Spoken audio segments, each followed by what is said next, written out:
Essa época, então, de pandemia, as pessoas têm um impulso, às vezes, né, de adotar ou de até comprar algum pet para tentar suprir, né, um pouco dessa carência, dessa falta de contato com as outras pessoas.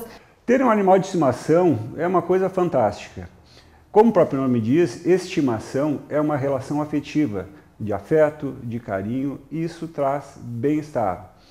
Vários estudos demonstram que ter um animal de estimação de casa traz inúmeros benefícios. Por exemplo, diminui a solidão, diminui o estresse, diminui a ansiedade. Estudos neurocientíficos também comentam que há uma ativação do sistema límbico, que é uma das áreas cerebrais mais importantes, né, no sistema emocional, aumento de ocitocina, produção de serotonina e dopamina, que são neurotransmissores fundamentais para controle dessa ansiedade, da própria depressão. E há 2 anos, então, eu larguei a minha profissão para me dedicar ao cuidado deles. Então, hoje eu tenho um hotel de cães, tenho 3 cães comigo. Eu não vivo sem eles, o meu dia é focado neles, então eu trabalho com isso, eu chego em casa, eu tenho os meus. E é absurdo, assim, a mudança que eles trazem pra gente. Só quem tem um bichinho consegue entender. Eu não me imagino, assim, sem bichinho, assim. A minha vida, de fato, ela é focada nisso. Quando eu fico doente, eu fico deitada na minha cama, né? E eles sentem que eu não saio correndo pela casa e brincando com eles. Quando eu tô feliz, eles também ficam felizes. Quando eu tô triste, eles vão lá, fazem ronquinho. Então, quando a gente vê pessoas que têm convívio com os animais, a gente vai observar uma melhora na sua qualidade de vida, uma diminuição do sentimento de solidão. As pessoas se recuperam com muito mais facilidade de traumas, se apresentam uma convivência melhor com pessoas, porque hoje em dia tu ter um animal de estimação facilita que outras pessoas cheguem próximos, iniciem uma conversa, e muitos relacionamentos começam por esse aspecto também. Que é fundamental o contato dos animais nessas épocas, né? Para crianças, para o pessoal de idade, a gente sempre recomenda, mas sempre pensando, né? Que eles vivem, gatos principalmente, passam de 20 anos de idade, então a pessoa tem que prever todo esse tempo de vida, se a gente vai ter condições de estar com eles, que espaço a gente tem, condição financeira, alimentação, atendimento veterinário. Então, o tempo de passeio, então todas essas questões têm que ser previstas para todo esse período. A gente está trazendo uma vida para conviver. E como a gente tem que respeitar as pessoas que convivem com a gente tem que respeitar a personalidade do animal também, né? Então, a gente tem que aceitar ele do jeito que ele é. Para gatos, normalmente se olha se o apartamento é telado, se tem risco de fuga, se a pessoa tem condições de ter um animal, né, de espaço, questões financeiras, se ela entende que esse animal precisa de cuidados quando ela for viajar, quando ela for se mudar. É feito toda uma entrevista, normalmente é feita uma visita ao local e feito um acompanhamento após a adoção. E o adotante assina um termo de adoção responsável. Quanto aos cães, também é olhado se o pátio é fechado, se o pátio é seguro, se a pessoa tem condições também de arcar com cuidados, com veterinários, né? Também é visto, tu não vai doar um cachorro de porte muito grande para uma pessoa que quer um cachorro de porte pequeno ou que não tem um espaço adequado. Então, tudo isso é feito uma entrevista para ver se aquela pessoa que quer adotar o animal está apta a adotar e se o animal que está sendo doado também é adequado para aquela família, para não acontecer como acontece em muitos casos, mesmo fazendo uma seleção e com todo o cuidado que as protetoras têm, do animal ser devolvido. E quando o animal é devolvido, é muito ruim, porque ele vai passar normalmente por outra adaptação e vai gerando um trauma. Digamos que seja cão, né? Que porte de cão a gente vai ter? Que energia ele vai ter? Então eu tenho pátio.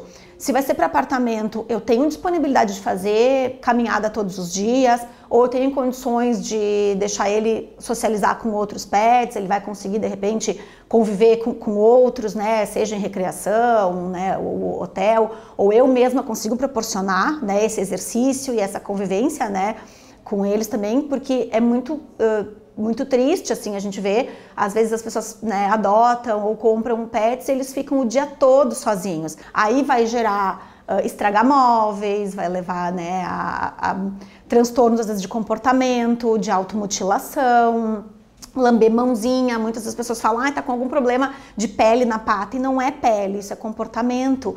Quando a gente vai adotar um animal, a gente primeiro tem que pensar que tipo de interação a gente quer com o animal, né? Muita gente quer adotar filhote, né? O filhote é um animal muito ativo, ele é muito brincalhão, ele estraga coisas, ele faz bagunça. Então, se a pessoa ela não está disposta, né, a lidar com esse tipo de coisa, é melhor ela adotar um animal adulto. O animal adulto, ele não vai rasgar, não vai fazer bagunça na sua casa. Mas é um animal que vai lhe amar incondicionalmente, assim como um filhote.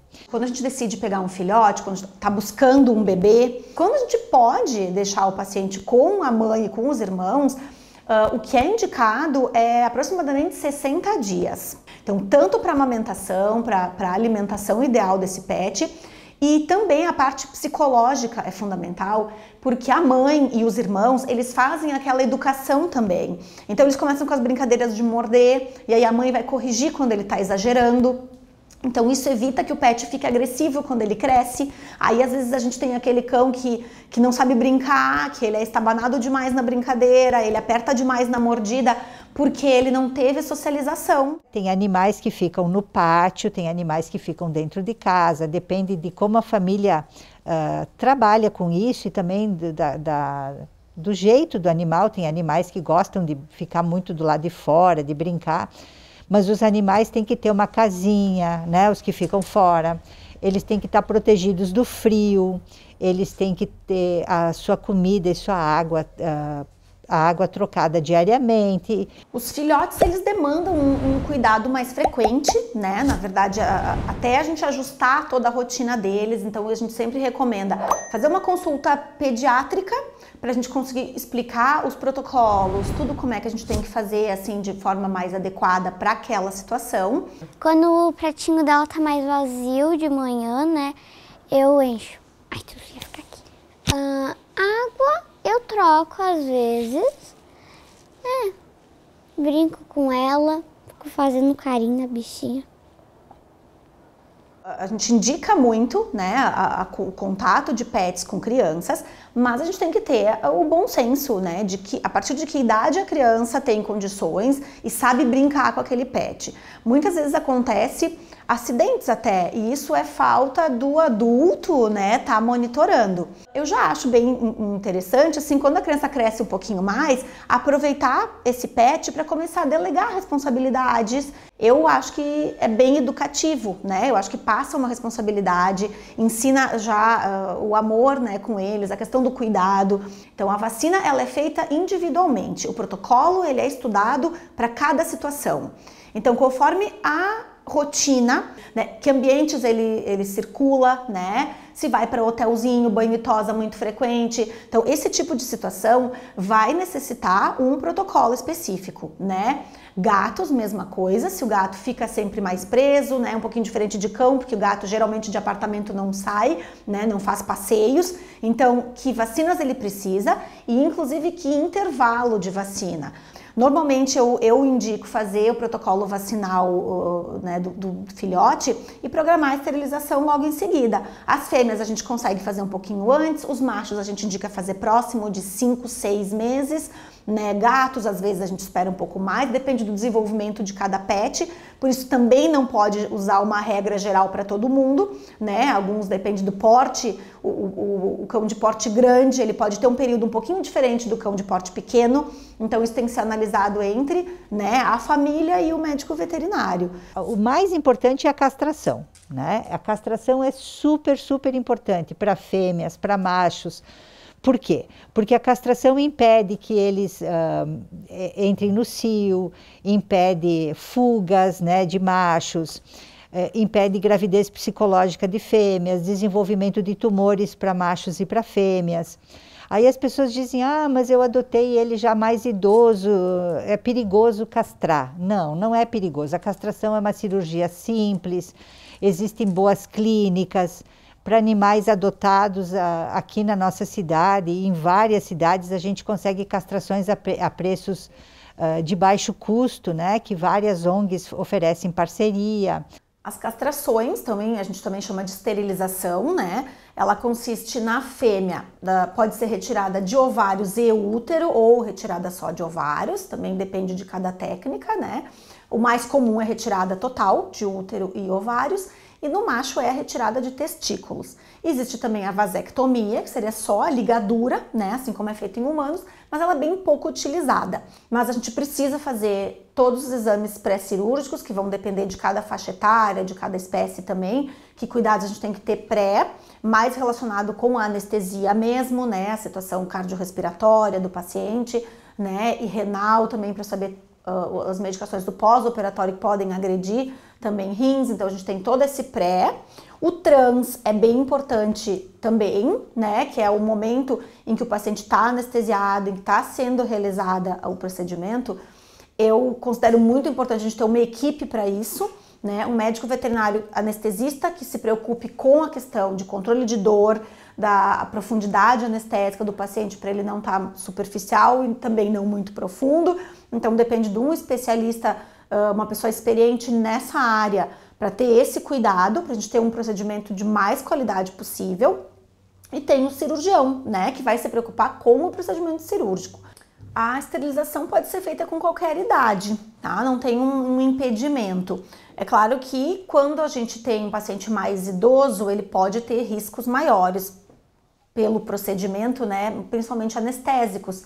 Com o passar da idade, ele pode desenvolver algum problema, principalmente cardíaco, né? Então a gente pode ter alguns cuidados diferentes no pré, geralmente passar por uma avaliação com o cardiologista, né, para fazer um ecocardiograma. Então a gente vai ter um cuidado um pouquinho maior, pelo risco um pouco maior, né, desse cão ou gato, né, com mais idade, ter alguma complicação, né, que talvez ele não tivesse alguns anos atrás, né? Então a gente indica sempre fazer o quanto antes, né, porque a partir de um certo período, o quanto antes, que a gente tem uns riscos menores, mas não tem nenhum impedimento. A gente às vezes, algumas pessoas comentam, né, até a profilaxia dentária, né, a fazer a limpeza dos dentinhos, ou uma castração, alguma retirada de algum nódulo, né, que ouvem falar que não dá mais para fazer porque já é muito velhinho. Isso uma vez a gente tinha menos recursos, a gente não conseguia fazer diagnósticos de doenças às vezes, né, com tanta facilidade. Mas atualmente a medicina veterinária desenvolveu, né, recursos. Muitos pacientes têm muitos problemas de pele também. Algumas raças acabam tendo uma predisposição, às vezes pelo pelo longo ou pelo subpelo, às vezes fica úmido, né, depois do banho, então pode não estar bem seco e acabar predispondo. Mas alguns casos desses problemas de dermatites podem ser, às vezes, até passadas geneticamente, né? A gente vê, por exemplo, a demodicose, ela é um problema que é passado da mãe para a ninhada, e a gente sempre recomenda, quando a fêmea tem esse problema que não tem cura, ela vai ser portadora, a gente não colocar na reprodução, né? É uma fêmea que é indicada que seja esterilizada. Esse branquinho aqui, ele é muito bonitinho, mas ele estava na rua sem pelos no corpo. Ele tinha um tutor, ele é um animal alérgico. E esse tutor já havia sido denunciado por maus tratos, mas não tratava esse animal. Em 4 meses ele ficou bonito assim. Mas ele é um animal que qualquer descuido, né, ele começa a ter problemas de alergia, perde pelos.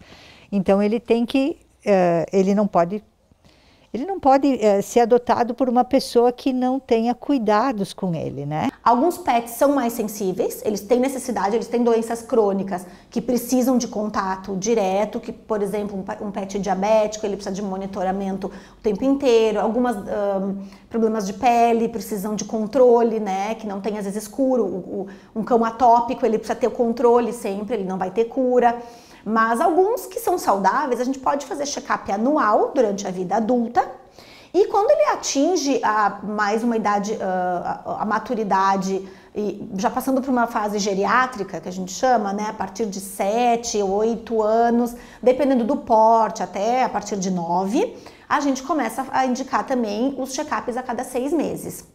Então, Cláudia, hoje a gente vai fazer a revisão da Juju, né? Que a gente encontrou esse nódulo, né, na patinha dela, para te ver como é importante, né, a gente fazer esse acompanhamento anual, fazer todos esses exames, né, anuais, porque a gente conseguiu, então, na patinha da Juju, pegar esse nódulo no início, né? A gente tem que sempre cuidar das orelhinhas, para verificar se não tem nenhuma infecção, nenhuma otite, que é relativamente comum em alguns animais, alguma tosse.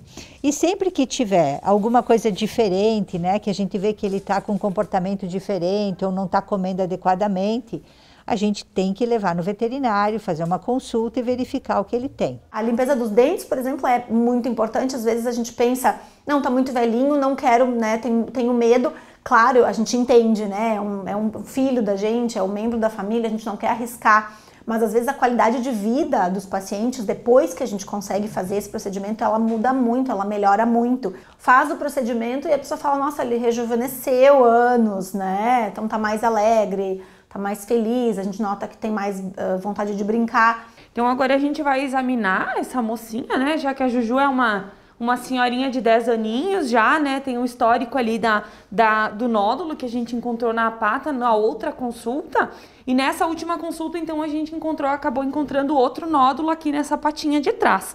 Agora a gente vai examinar ela, né, para ver como ela ficou no pós-cirúrgico, né, e ver se ficou tudo bem também, a questão de avaliar também se teria mais algum nódulozinho no corpo, né, meu anjo?